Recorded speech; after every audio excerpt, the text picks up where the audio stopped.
Set. The end goal? The lake. Sunset is the starting gun for the tough mudder of amphibians, toads. The terrain is a man-made obstacle course. Concrete monoliths need to be navigated. Stone steps must be climbed. But these toads are being driven by the most basic of instincts, the need to breed. Winter has been spent in these woodlands, but with temperatures on the rise and dampness in the air, it's the toad's cue to commence.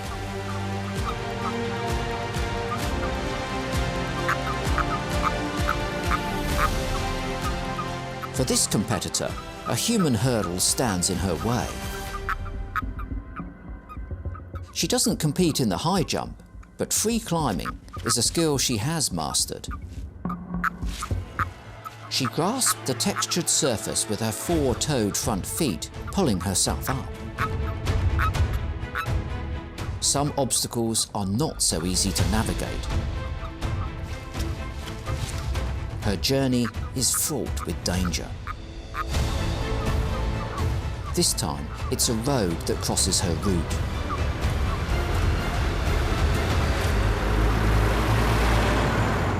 And cars can be lethal. Toads prefer to walk rather than hop, so getting out of the way of an approaching vehicle isn't easy. Toad numbers have declined by 68%, so every casualty counts. Thankfully here, there are helping hands to even out the odds. The Shalcombe Toad Rescue Group. I'm here to walk up and down the road with my torch to look for toads and help them over the road. Here we are, I've got one. I think it's a girl. People generally think, they're slimy, they're horrible. They're adorable, and I've always loved them ever since I was a kid. There we are. I think they're just such a beautiful animal. At this site, we've got maybe 50 volunteers, and some of them are coming out nearly every night. The things with toads is they prefer to go back to the same pond each year, so they go back to their breeding pond. Maybe for hundreds of years they've been migrating that route, but if we stick a road in the way, suddenly there's cars going across, and so we do get a lot of squashed toads on the roads. We're over 700 so far this year that have actually been physically picked up and moved across just at this particular site, and it makes a massive difference. So you're just going to continue on your journey, little one. Here we are. When you've helped a little toad across the road, it just feels really lovely because you just feel that you've hopefully helping it on the way to go to breed and then to help the next lot of toads to be born. The finish line is in sight. She's on the home stretch. But she's been spotted by a smaller male waiting on the sideline. For him, this isn't a spectator sport. He gives chase. It's a warm embrace for the female. He has a game plan. If he can be with her as she enters the water, he'll be the first to pass on his genes. But for her, it's an extra load to bear. Using the last of her reserves, she crosses the finish line. At last, she can release her spawn. And for the male, fertilization is the prize.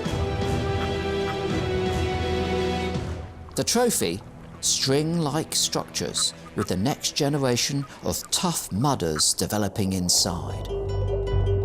Look at all this spawn. Oh, yeah! It's spawn central over here. There's quite a lot more toad spawn than there was before. So seeing lots more spawn than I've seen for years, actually, so really heartening to see such a lot. They like to sort of swirl it around the vegetation. Yeah, they like to kind of hang it around it, don't they? Yeah, they do.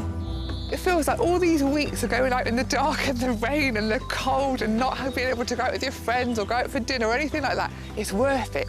This is the result, and it's worth every night of that. So this time next year? This time next year, I'll see you down a dark lane soon. Absolutely. I love that toad enthusiasm and that community getting together. You know, there's volunteers looking after those toads. Great way of getting engaged and good, practical, local conservation in action. Top work. But the toad is one of those animals that lives pretty much all over the UK, not the Isle of Man, Northern Ireland, but the mainland of the UK. And it's a creature that we think we know well. I've got a question for you. Go on then. How old do you think the oldest common toad Lived for?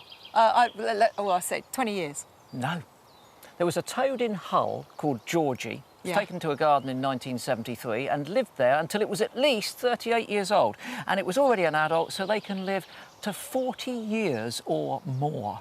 Really? I know, it's amazing, isn't it? Didn't realise that. Absolutely amazing. But there's always new things to learn about species that live around us. And now we've got some cracking new science about toads. And this new science was actually found by chance by researchers that were doing surveys on bats and dormice. Now, just think about that. Where would you look for bats and dormice? Where do you do your surveys? You do them up trees. Now, toads, ground-dwelling creatures. So how did they discover anything about them? Well, just take a look at what they saw. While they were doing their surveys, they saw a toad up a tree in a crevice. Not only that, when the dormice researchers were looking for their dormice, they found a toad in a dormouse nest box. And what I love about this information is it's collaborative. Lots of people working together that shared that info. And there's loads of people. The National Dormouse Monitoring Project, the Bat Tree Habitat Key Project, researchers from Cambridge University, Frog Life, People's Trust for Endangered Species, all working together. And that's what they saw, new science. Toads up trees. Toads up trees. And we've got this photograph. This was sent to us by Silvio Petrovan. He's the lead researcher in the research that we're talking about, based at Cambridge University. Look, here's the tree. The red rectangle delineates where the hole is. The photograph of a hole there, and there's the toad that was in it. Now, on average, the toads were found 134 centimetres up the tree, but some of them scaled 3 metres. And there you can see that was a mossy tree, so perhaps they were able to scramble up the moss. And remember, toads are a walking, ground-based amphibian. They don't have any adaptations for tree climbing. So getting up to 3 metres means that they seriously want to get up there for some reason. And this isn't just a one-off random thing that a couple of researchers saw. If we go over to the map, you can see 50 records of this. And there's probably lots more because, let's face it, when you're doing any sort of surveying of toads, you're not looking up trees. I bet people will start looking now. Well, they should look looking now. The question is, though, why? We've got to answer this question. Why would a toad want to go up a tree? Michaela, can you help me by being a bit toady? I can, because I've actually I know got... you can, because you've been toady for about the last 25 I've got years. a toad attached to my back, so I will be your toad. Oh, what did you say? Nothing, That's so forget rude. it. Move on swiftly. OK, why would they want to climb the tree? Hold on, before you ascend. OK. The first thing is that they might be avoiding predators. And when you think about the predators they have, grass snakes eat lots of frogs and toads. Toads sort of inflate themselves. They blow themselves up to try and discourage the snakes from being able to swallow them. Polecats and otters have developed techniques for eating toads. Toads have sort of distasteful toxic skin, and otters have learned to be able to split that skin and almost turn the toad inside out so they can eat them. So they may want to get off the ground to avoid other ground-based animals, particularly those predators. If I'm a toad, I don't want to be turned inside out, so Climb I'm the tree, definitely ascend the tree. gonna What do get you away. find, Michaela, slightly further up? Oh, I find some food. You know what? I quite fancy a bit of a slug. And I think I might have that spider too. Thanks very much. That was a bit opportunistic. Could they be climbing the trees to find food? Well, when there are drought conditions and it's very dry on the ground, perhaps those holes in the trees are pockets of moisture where some of the toad's invertebrate food might be hiding out. But then you would think they might go up there, get the food and then get back down again. Why would they actually stay there? Michaela, if you climb a little bit higher... Oh, I think I found somewhere And quite... I've got to say at this point, there's a certain generation of formerly young men, now middle-aged men, that have waited years for this view, to be quite honest with you. But anyway, let's move swiftly on. They could be ascending the tree to avoid parasites. Parasites. this parasite in particular. This little fly is a thing called the toad fly. I know it looks like a fly you might find on your cake or buzzing around your lampshade, but it's a particularly hideous parasite. Now we're about to show you a clip which is slightly distasteful. So if you're eating, I suggest you stop, and if you're particularly sensitive, I suggest you turn away momentarily. The fly lays its eggs on the toad. They hatch into maggots, and the maggots migrate to the nostrils and the eyes of the toad, where they begin to consume its living flesh. And they continue to eat it until the toad is blind. The toad then makes its way into open country where it's further attacked by blowflies until eventually those maggots have eaten all of its head.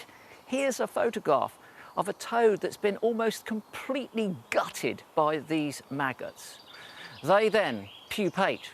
The pupae drop onto the ground and they emerge a few weeks later to start the whole process over again. And there can be 3 broods of these toad flies every year. Now, what we don't know at the moment is whether the toad flies are looking for their host along the ground and not up the tree. So it could be that the toads are ascending the trees to avoid those hideous parasitic toad flies. That was like a horror movie, and my toad has been scared by that, so my toad is going in the hole. But you know, it is absolutely fascinating information, and it is new science that was accidentally found. So if you happen to see any amphibians, frogs and toads up trees, then Frog Life would love to know about it, so please get in contact with them. All the details are on our website. But as I say, that was what? So I was meant to hold the ladder. Oh, health and safety. Yeah, well, a bit late now, isn't it? It's a little bit late now. But that image of a toad, oh my goodness, I think we all just need to get that image out of our heads now.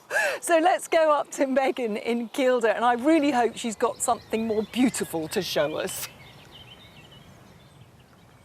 Yes, Michaela, that was a little bit on the gruesome side, wasn't it? But I have to say, still equally fascinating behaviour. Now, last night, the team were quite busy doing one of my